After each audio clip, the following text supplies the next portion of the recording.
Hi, this is Carol Pope. Hi, I'm Kevin Staples. And you're listening to Rainbow Country with Mark Tara.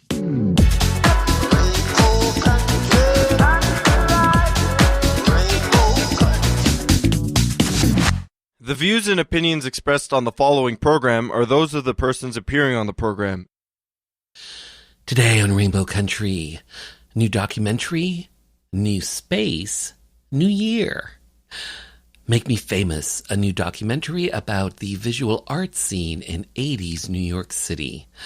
And Art Bay, a new multi-purpose boutique event space right in the heart of downtown Toronto. All that and more on episode 337, so stay tuned. The Gay Talk Radio right here on Rainbow Country. Hello, my name is Conchita. And I'm Barbecue. And my name is Hardcora. And we are the Beat Girls. You're listening to Rainbow Country with Mark Tara.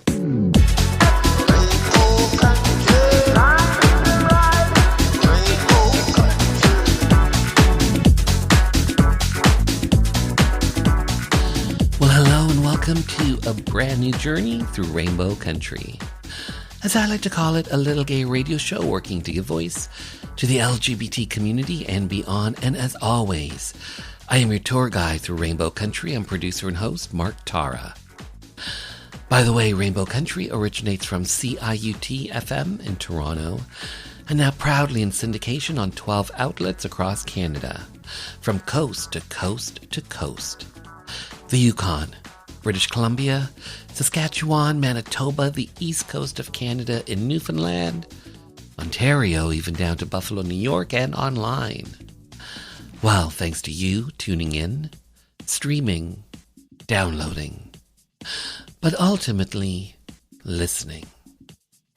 Together we continue to build Rainbow Country into a nationally syndicated gay radio show, a #1 LGBT podcast on Podomatic.com's Gay and Lesbian chart, as well as being recognized as Canada's #2 LGBT podcast on Feedspot.com.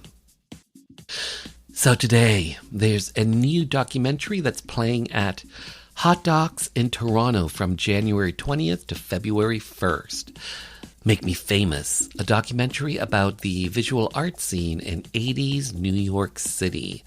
A must-see documentary, especially if you are a art lover. Filmmaker and director Brian Vincent joins me to talk about his new film, Make Me Famous, and more. Plus, on February 1st, there will be a special Q&A with the filmmakers of Make Me Famous. Plus, later on in Hour 1, Art Bay, a new multi-purpose boutique event space right in the heart of downtown Toronto. Ideal for content creators, for photographers, for video shoots, for live events, for live streaming, and more. And to fill us in on all things Art Bay is the event space manager, Joseph Bartok. And in Hour 2, music from LGBT artists, independent artists, voices that we've come to know and love in classic disco, classic 80s, classic house. And on this episode, I'm featuring some classic 70s, some queer blues, and more. All that lies ahead as we start Journey 337 through Rainbow Country. And our first stop is the Rainbow Country Bookstore, the Rainbow Country Bookstore. And on this episode, award-winning playwright and author Brad Fraser reads from his 2022 memoir, All the Rage, which is available wherever you get your favorite books.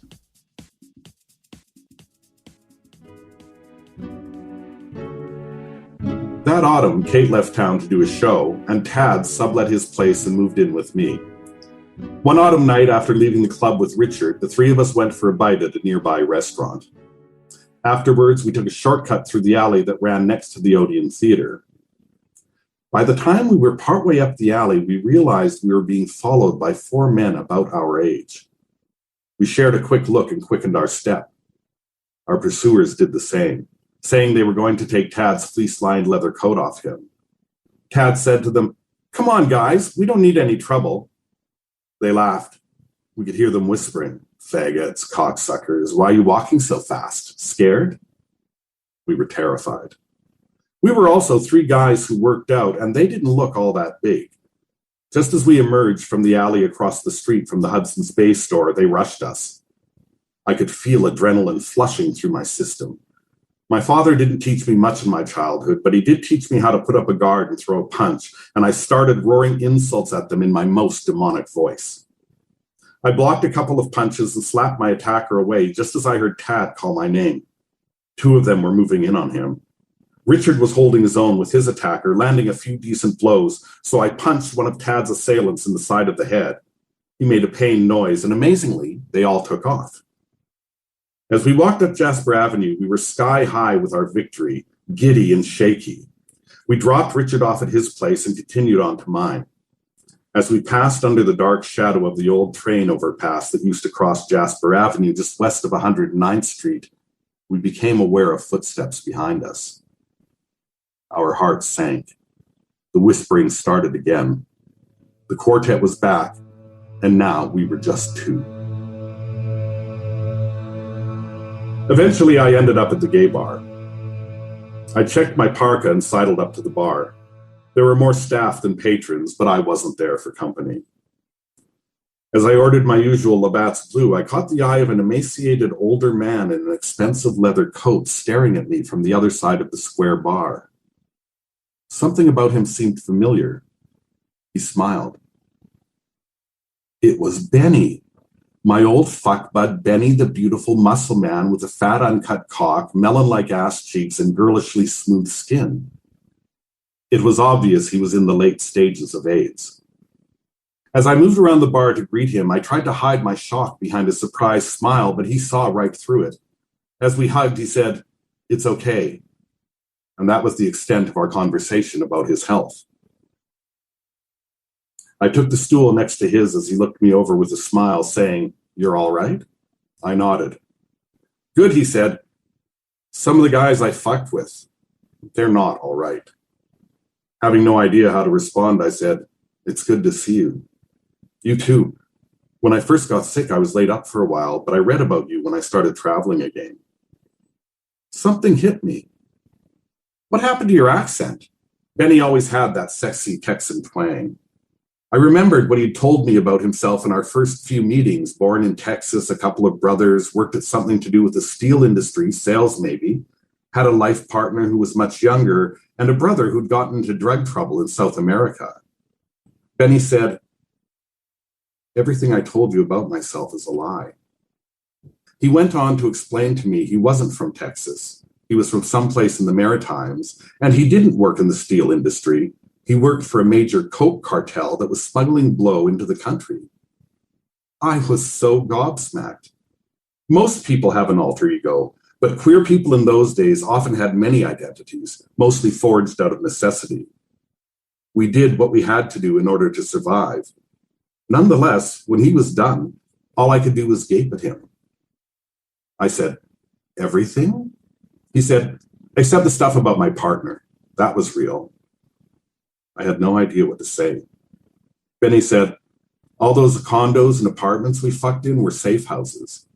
You have no idea the danger I put you and other people in.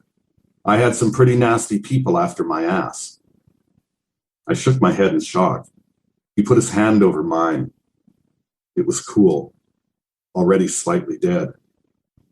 "So what's happening with you?" Benny ordered us 2 more beers, and I brought him up to date with my life, Pete, and the play. When I was done, I could tell he was tired, so I offered to see him back to his hotel, but he said he was fine.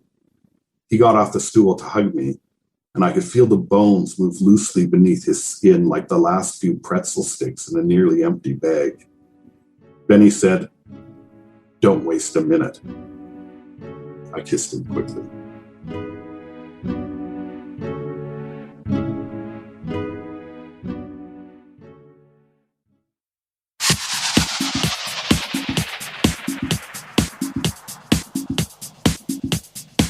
Hi, everybody. This is Gino Vanelli. You're listening to Rainbow Country. with Mark Terra.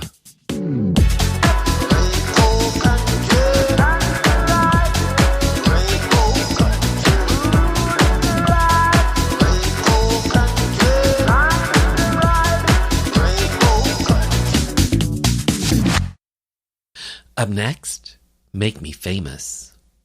The East Village was ours because nobody wanted to live in the East Village. It's scary to a lot of people.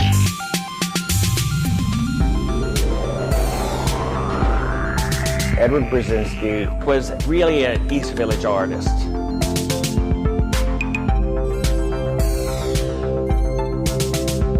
The premium was on who can do the most creative things. That was all a big play show. The Little Rascals, when the kids get together and they make it out of barnwood. That's what it was.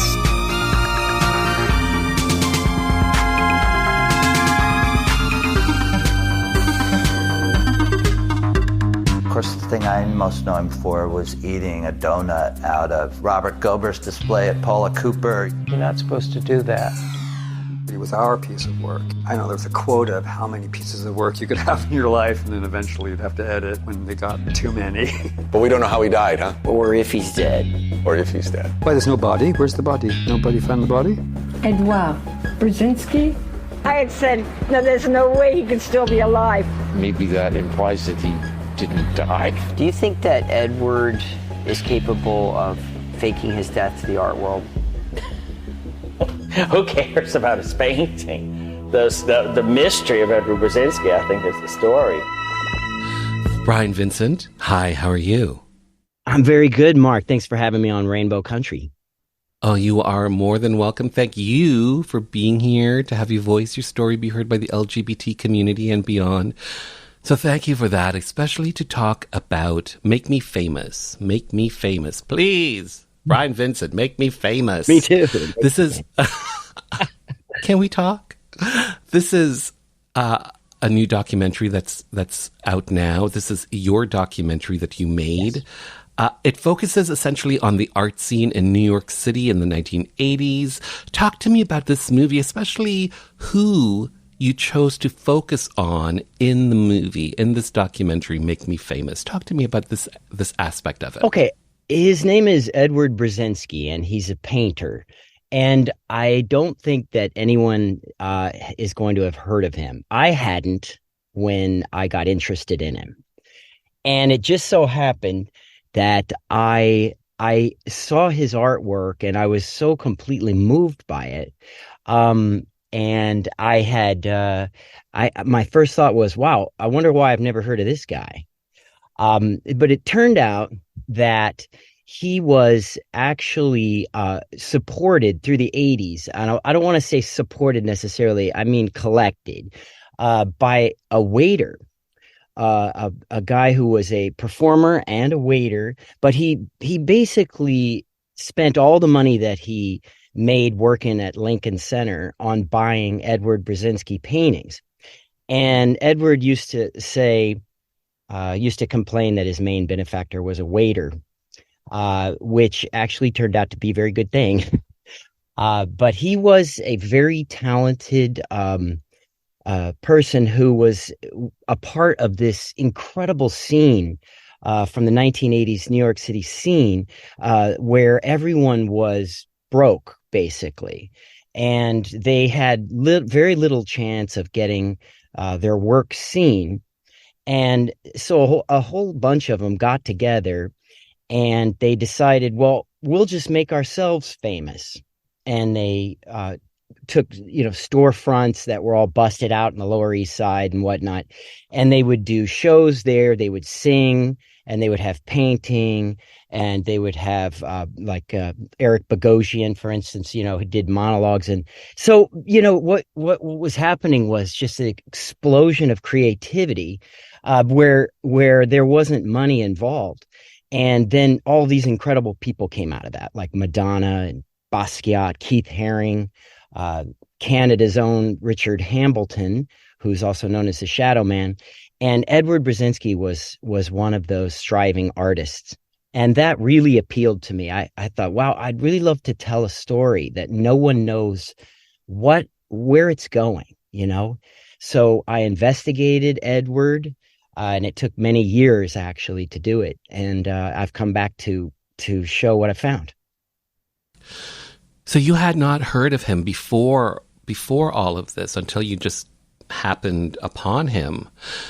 So why? Yes. So why did you think that when you first saw his artwork, why did you think that this would be a good avenue to go down? Because I'll back up a little bit and explain that I'm an actor, and I've been a struggling actor for years, about 30 years. I've been in many different projects and whatnot, but I'm not famous. And when you're not famous as an actor, it means that you're fighting it out for every role that you get.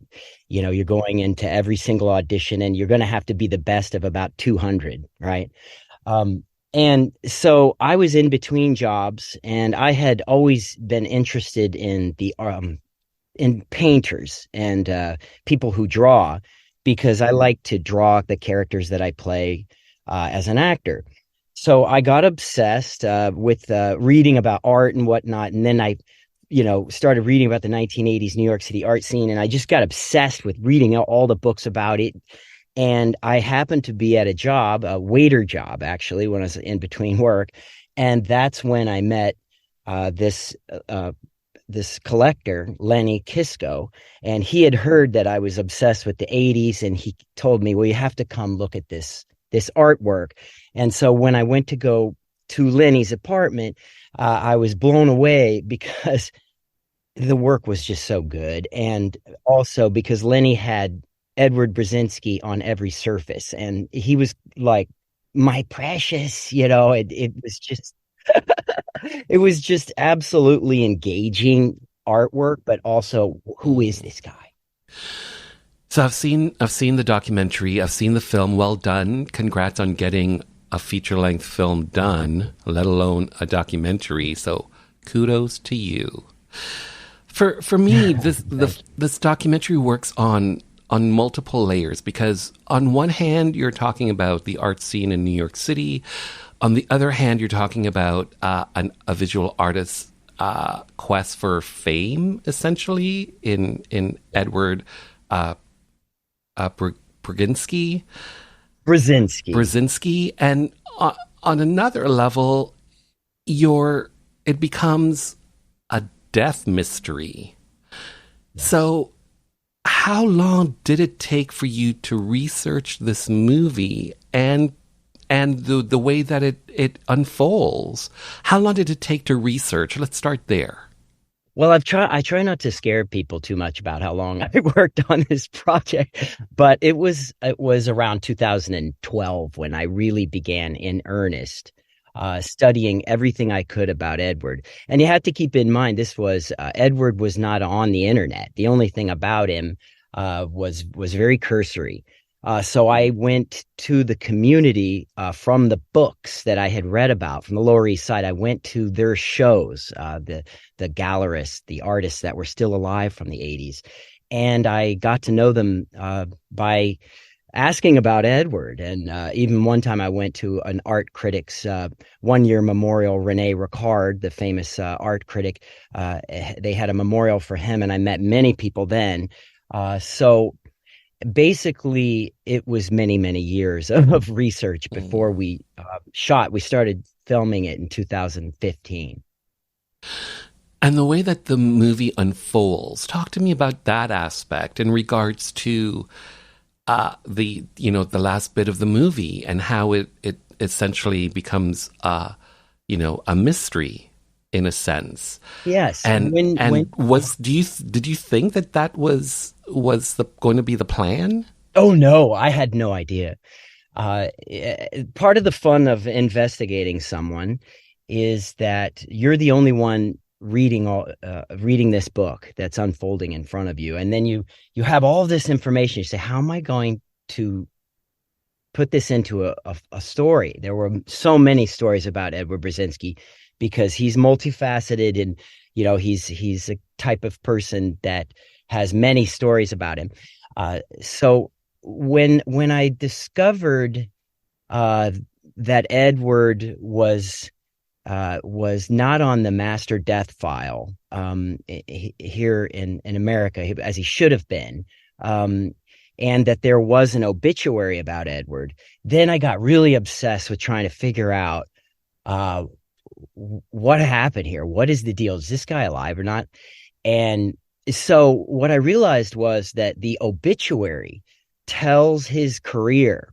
Even though it's a short, small obituary, it has the key elements. So I structured the movie to go along with the obituary, and then eventually at the end of the movie, basically I question the obituary itself. Mm. So you co-wrote this documentary.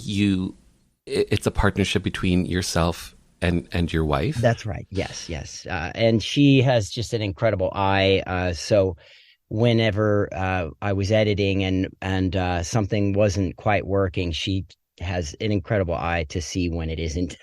Mm-hmm. But you just mentioned it. You edited this documentary as well. You chose to edit this documentary. Editing is not an easy task.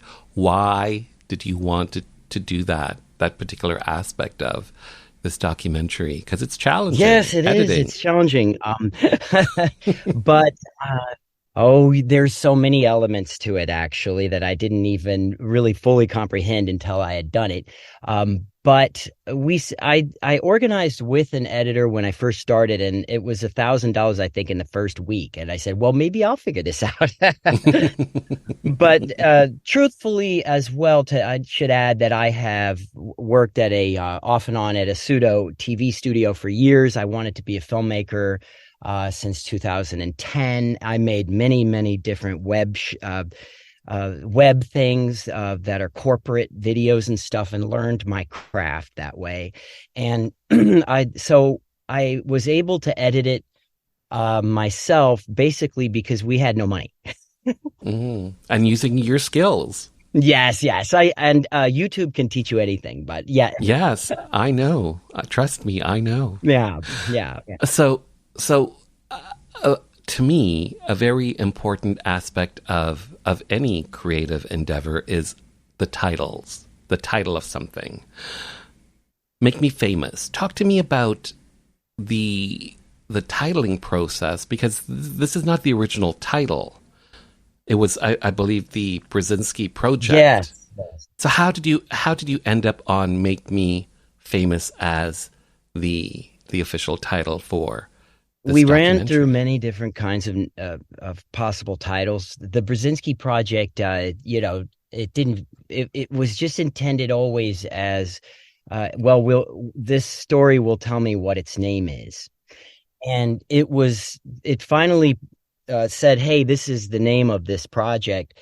When I was editing, and David McDermott, one of the artists in the film who Edward looked up to, and he dresses in the 18th and 19th century.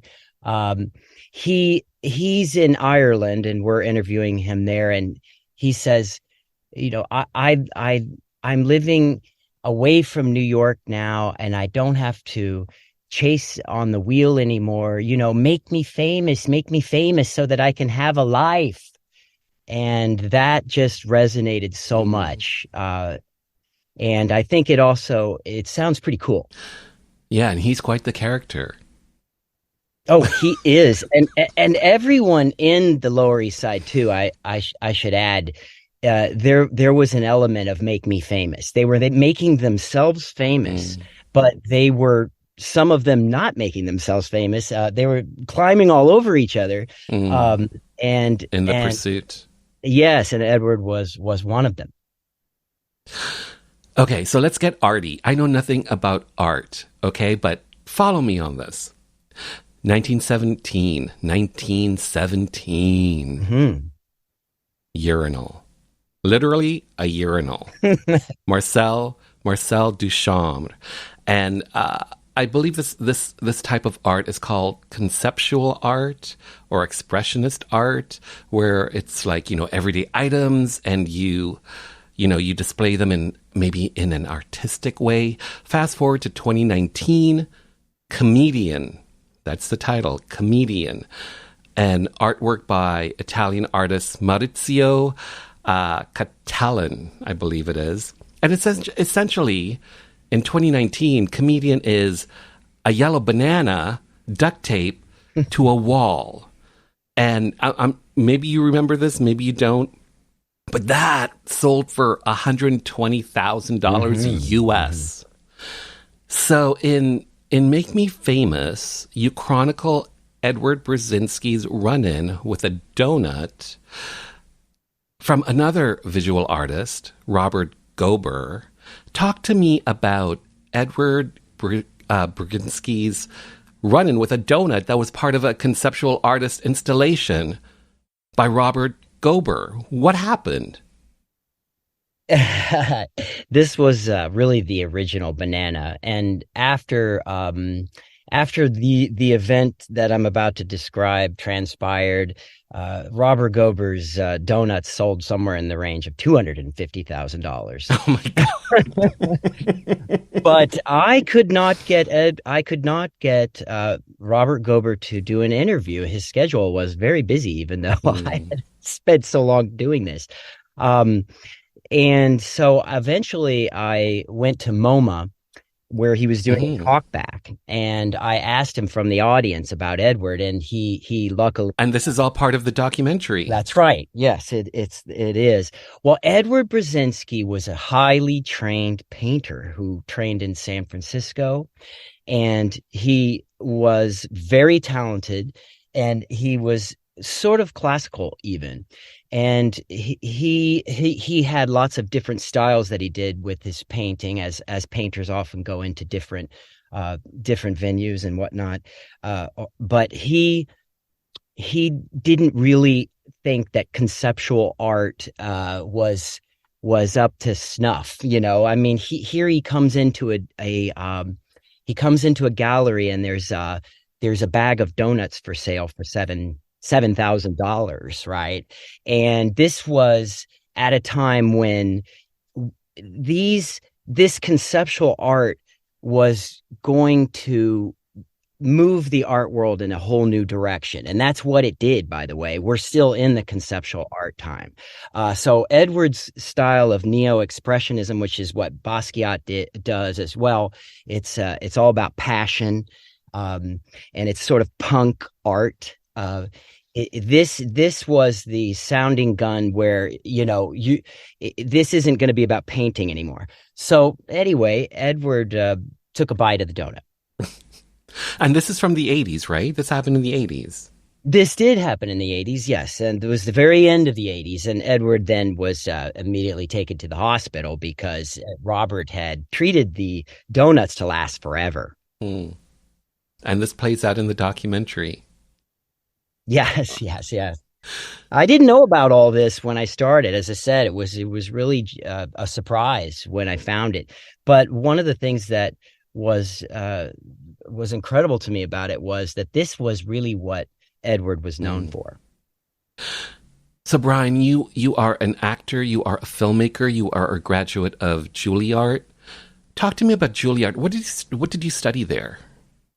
I studied drama there. Mm-hmm. And how was it? How was that process?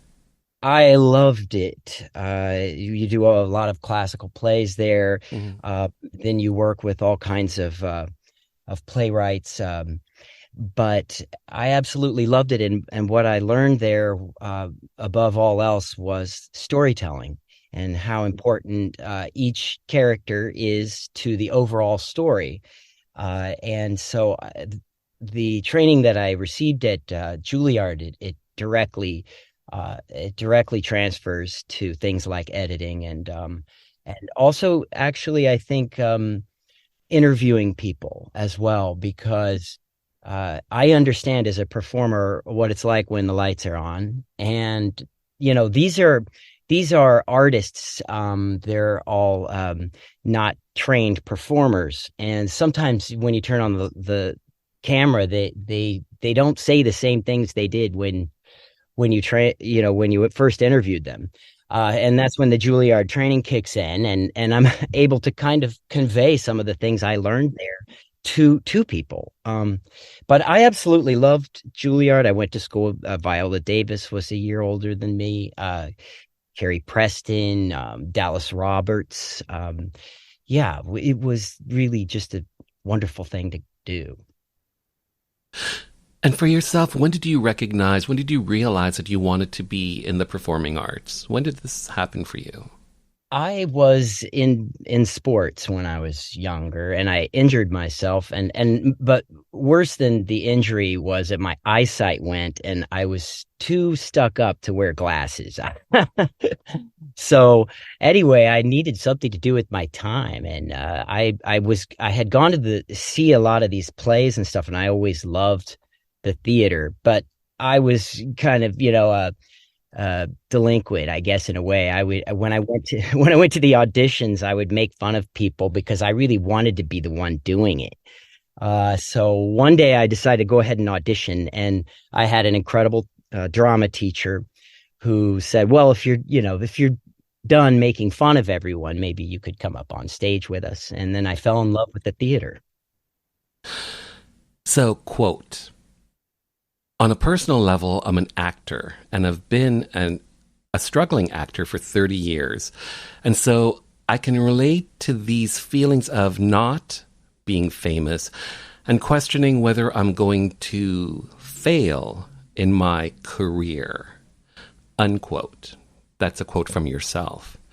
In Make Me Famous, you focus on Edward Brzezinski's, essentially his search for fame. By making this documentary, do you think you were also working out your own struggle with, being an actor, with wondering if you're going to fail at your career, your search for fame? Do you think that by making this documentary, Make Me Famous, that you were also working something out in yourself? Oh, yes. In fact, that's the underpinning of the project, really. And that's where I relate to Edward the most. Edward is an underdog. He's very charming, but he's also very capable of destroying all of the things he's done just to make a point. And it's real easy in the acting world to if you make a mistake here or there, it's real tough to get back in sometimes. But this journey of trying to put Edward up where he belongs, I think, and trying to get to the bottom of all of his mysteries was definitely also me figuring out, who am I in this world? What is going to be left of what I've done if, I'm mostly playing parts that are supporting, or even if it's not supporting, I'm, get a waiter job or something like that, like most of the time. So I took all of my energy that I had left over from the other parts of my life, and I just put it all into this. And what's so great about art, is that it's a refuge so often for people that feel broken inside. And it's sometimes the last place that people go to when they're really, really sad and they don't know what else to do. And this scene from the Lower East Side, it was filled with odd characters that are just as I described, but they took all of those feelings and turned them into art, and then they turned them into a scene. And I wanted to bring everybody into the feeling that I got when I took this archival and help you to live inside it, so that you can feel what it's like to be a striving artist. Make Me Famous. Most challenging aspect about making this documentary for you? I think what it was keeping the faith that it could get finished. My wife and I actually produced this movie. We had a few grants along the way, and a few people helped, but mostly it was from my saving up money from odd jobs and Heather, who was on Broadway for many years in Wicked. So we would save up and then we'd do an interview, then we'd save up and do another interview. And this went on for, years. And we also traveled all over the world filming. And so really in the end here, I never really thought about necessarily what would happen to it when I was done. I thought about how could it get done and how could it get done in the highest possible quality that we could do. And so I think that was the challenge. And especially because we're doing it, this without like a financial backer. The best part about making Make Me Famous? It's the relationships that we have left over with all the artists. So many of them were so excited to talk about Edward. They're very candid, as you'll see. They dish a lot in the movie, but part of that has to do with this close relationship that we've had now with the artists, the gallerists, and the friends that we've made along the way. And they're the historians, and they're so supportive. Actually, we have a whole community of people at Make Me Famous Movie on Instagram and on Facebook, and also on Twitter. We're Famous Art Doc. But there's a community of people that we're close to and will remain so for the rest of our lives. It's interesting. Some of the people in the documentary seem as if they didn't like Edward. Yeah, they're being honest. I mean, when people talk about each other in documentaries, it's not that common, I think, for people to really say what's on their mind sometimes, because it's easy to embellish. And also, I think that, yes, you're right. That's the thing, is that some people maybe didn't like Edward, and and some of them absolutely adored him. And some of them thought he was really great artist, and maybe some of them didn't. But they all appreciated Edward came to their shows, right? That's part of what it was. And when Edward, he had his own gallery on a 5th floor walk up across from a men's shelter, right in the middle of the Lower East Side. But when he did shows, he would do a show with another artist. And so he would lift others up too. And so they recognized that that in Edward. And also they were all so surprised that they hadn't even thought about Edward in so many years. And because of AIDS and how many people died and how the community was decimated, many of them were, afraid to ask what had happened to him. Mm-hmm. So my last question for you is simply this. What do you hope audiences come away with after they've seen Make Me Famous? I hope that they're inspired by the artists. I hope that it makes them want to go do art thing that they haven't done before. And I hope that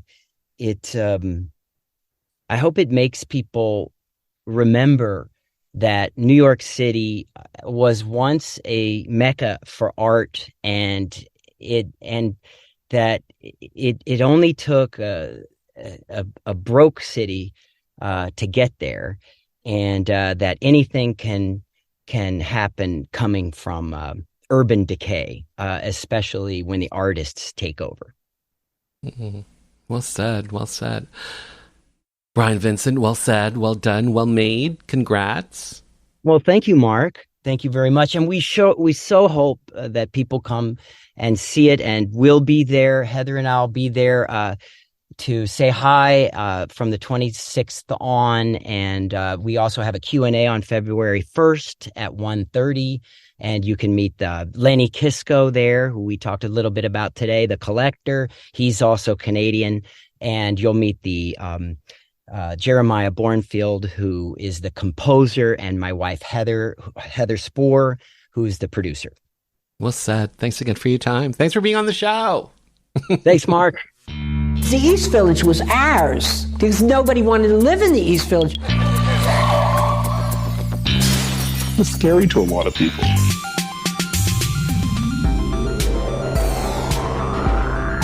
Edward Brzezinski was really an East Village artist.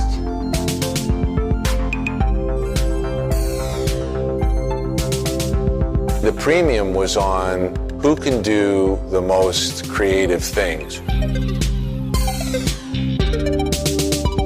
That was all a big play show. The Little Rascals, when the kids get together and they make it out of barnwood. That's what it was.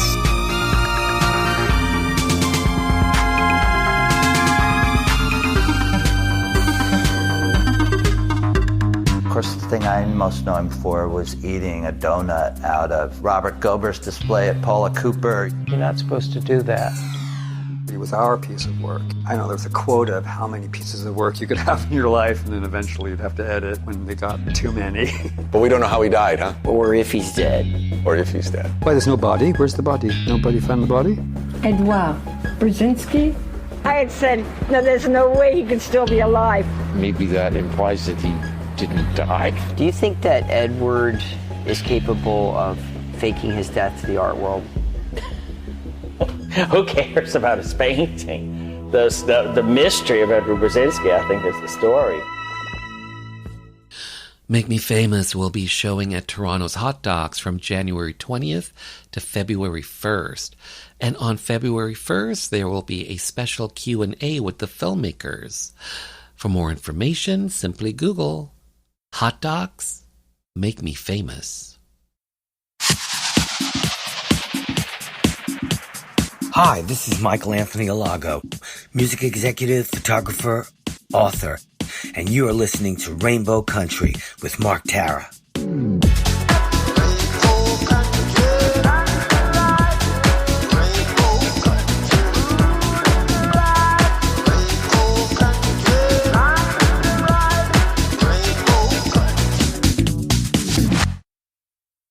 Up next, Art Bay.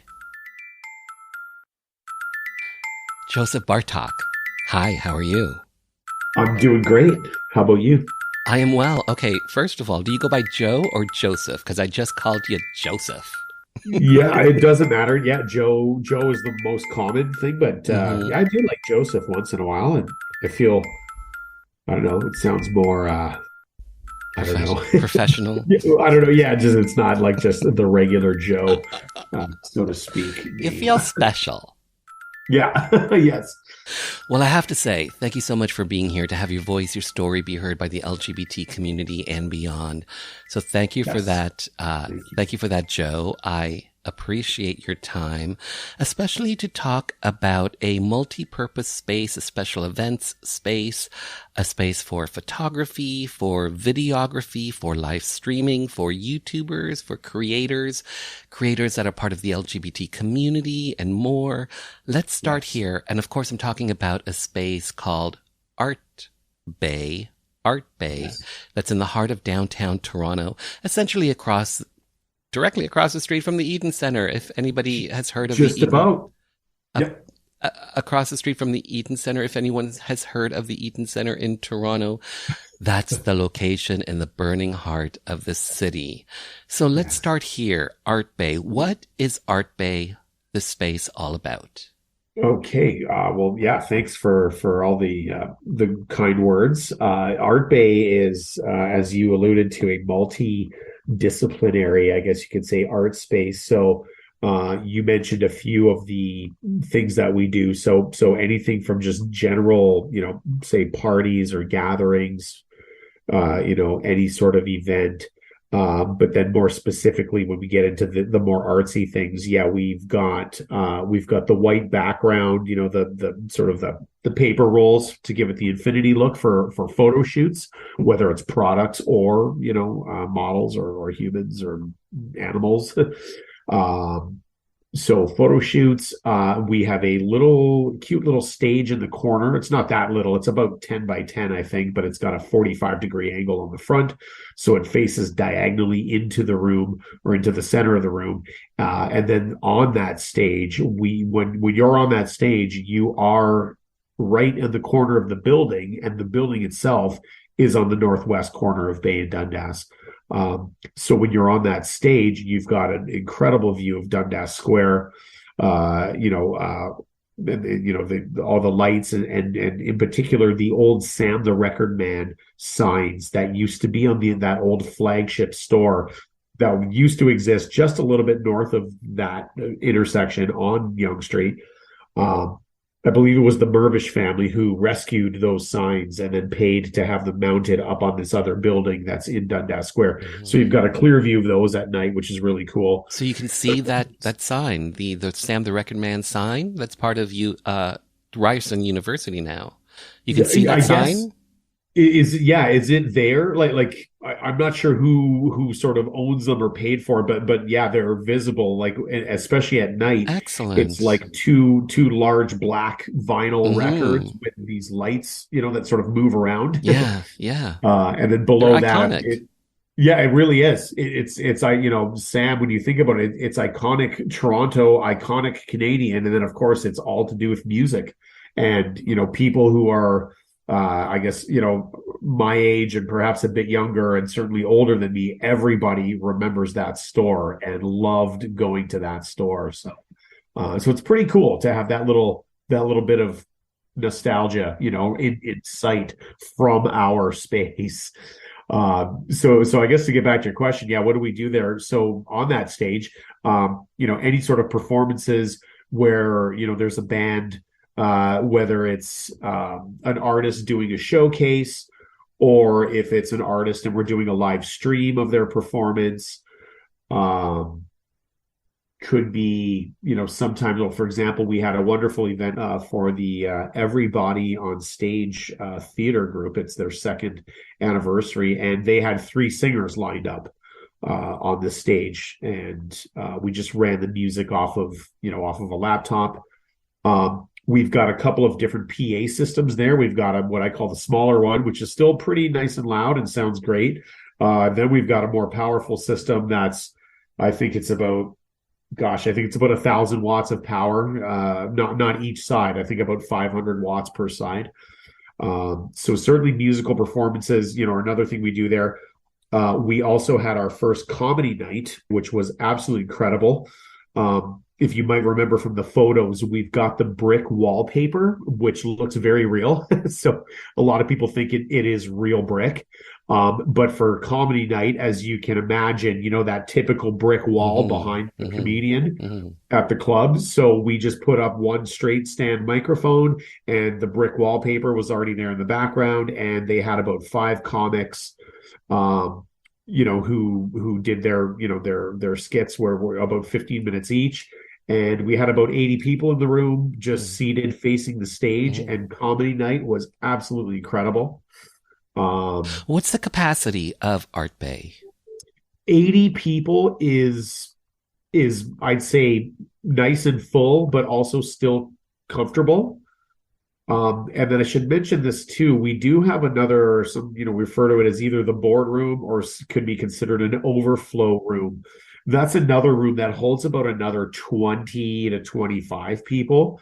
That's not part of the main Art Bay room. Like the main room is about 1,000 square feet. And that's typically when we say 80 capacity, we're talking about just that room. But then off to the side of that room, there is a small control room where we run Pro Tools, and it's got a window that looks into the main room. And that's where we can record things in multi-track. So there's yet another thing you can do at Art Bay. Is come and record, say, a demo off the floor, but it will be a multi-track recording right into Pro Tools, which then you can edit and mix later and make it sound really nice. So as you move through that small control room, you come out another door, on the other side of that room, and then you're in this overflow room, or as we call it sometimes, the boardroom. And that's got a big boardroom table with some comfy chairs, and there's a screen in there. So we could also have, meetings of sorts in that room as well. So there's yet another purpose, that Art Bay might fulfill for some people. And people can go to artbayto.com. That's your website. That is correct. And you'll see all the photos, testimonials, all that sort of good stuff. Yeah, there's a bunch of great stuff there. Yeah. And you can reach out to us through the website as well if you like. We're also on Instagram. So you were talking about earlier about showcases. You just had a comedy night. You also have music showcases. I know that AM to FM Promotions, which is a music promotion company, they feature some of their musical acts at Art Bay.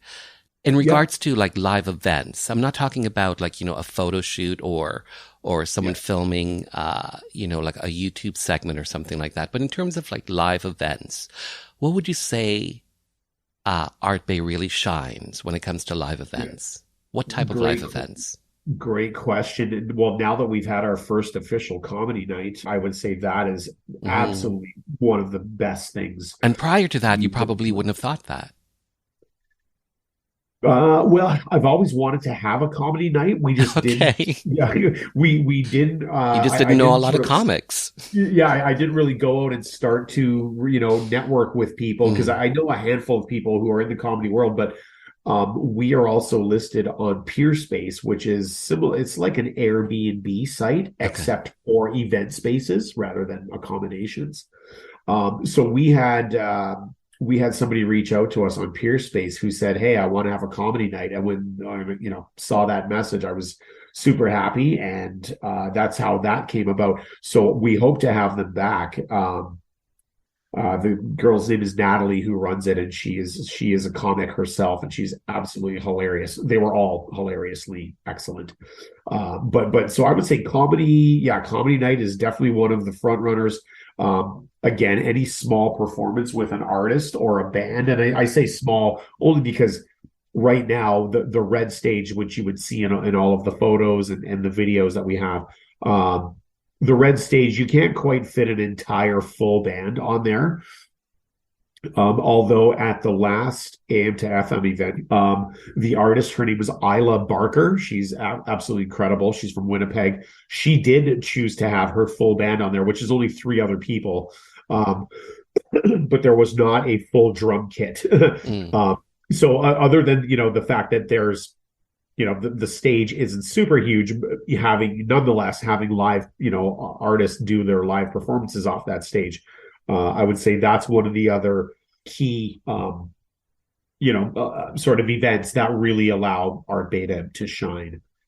So probably, comedy, the comedy, music related, comedy related, comedy, sort of music related. Yeah. Any sort of like essentially sort of a compact, live performance essentially. Yep. Yeah, exactly. And what really works well there, of course, because it's not a massive stage, is if there's pre-recorded music, but then you've got the singers live, you can, fit a good handful of singers on the stage. And again, we've got great PA systems there, so we can usually get it sounding perfect or close to perfect for the artist. And if it sounds good for themselves as they perform. And I might add one other thing. We do also have a film screen that is portable where we can move it around. So one of the other great things we can do, we haven't done it officially yet, but if you wanted to have, say, a video release party or a screening of a short film. Yep. And again, we would just mount the screen on the 45-degree angle like that the stage is on, and we could just face all the chairs in that direction. And then we've got a projector mounted to the ceiling where we could project your, whether it's a music video, a short film, a little web series, like anything you want, where you've got a screening and you want people to, sit down and have a beverage and watch your creative whatever you made. And I have to ask this question because it's on what, the 5th floor? It is the 5th floor. Yes. And there's an amazingly cinematic elevator. Yes. It's like something out of a movie. It really is. How do you operate? I only have a handful of minutes left with you, but Sure. how do you operate that elevator, like say day to day? Great question. There's a gentleman named Mike who works the elevator from Mondays to Fridays from 9 to 5. Okay. But there's also a lunch break from noon to 1. So Mike is the guy who does operate the elevator on those main weekdays. And then there's our other wonderful friend named Deb, where Deb or her son Austin, there's the two of them who know how to run the elevator. Because someone has to operate the elevator. You can't necessarily operate it. No, yeah, you cannot operate it yourself. It'll be locked if there's no operator there. And then, in those cases, we have to climb the 4 flights of stairs because it's only 4 flights to the 5th floor. Okay. Okay. But and then they're not too bad. Like 4 flights. My joke is that climbing those 4 flights, as long as you're not trying to carry anything too heavy up the stairs with you, it's enough to remind you, that, or for me personally, it's enough to remind me that, I should continue doing what little bit of exercise I do, because, that gets me a little bit out of breath, but it's not hard enough to give me, put me into cardiac arrest or have a heart attack. So it's nicely in the middle, and you might be out of breath after climbing them, but you feel like you had a little bit of a workout. You had a workout. Wow. Yeah. Wow. Joseph Bartok, Joe Bartok, I have to say, thank you so much for your time. You have an amazing space. Well said. Well done. And here's to Art Bay in 2023. Yes. Well, thank you so much, Mark. I really appreciate it. For images, for testimonials, for all things Art Bay, check out the website, artbayto.com.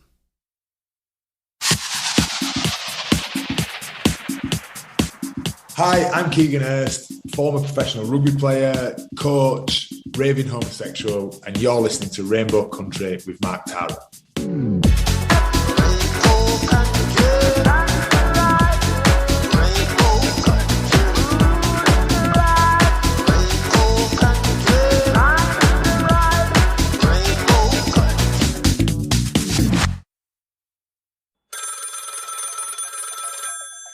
Phone rings. I got a message from the mayor.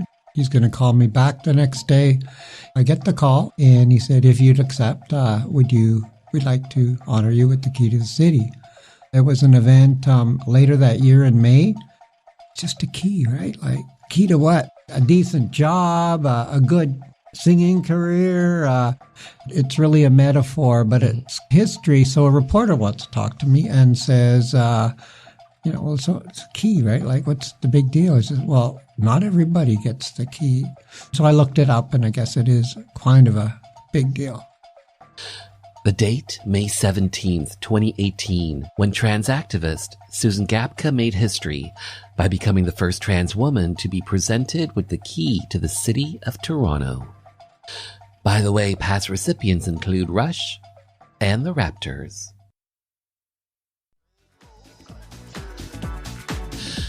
And just like that, this little gay journey through Rainbow Country has come to an end. For the full 2-hour episode, simply head over to marktara.com, where everything is connected, and hit the archives banner. To keep up to date with the show, check out my socials at Mark Tara. The podcast is available on all major platforms, including audible.com and iHeartRadio. And finally, I want to take this time to thank you for taking your time to be with me. Remember, we are living in days of making dreams come true, so believe in yourself, and the world will believe in you.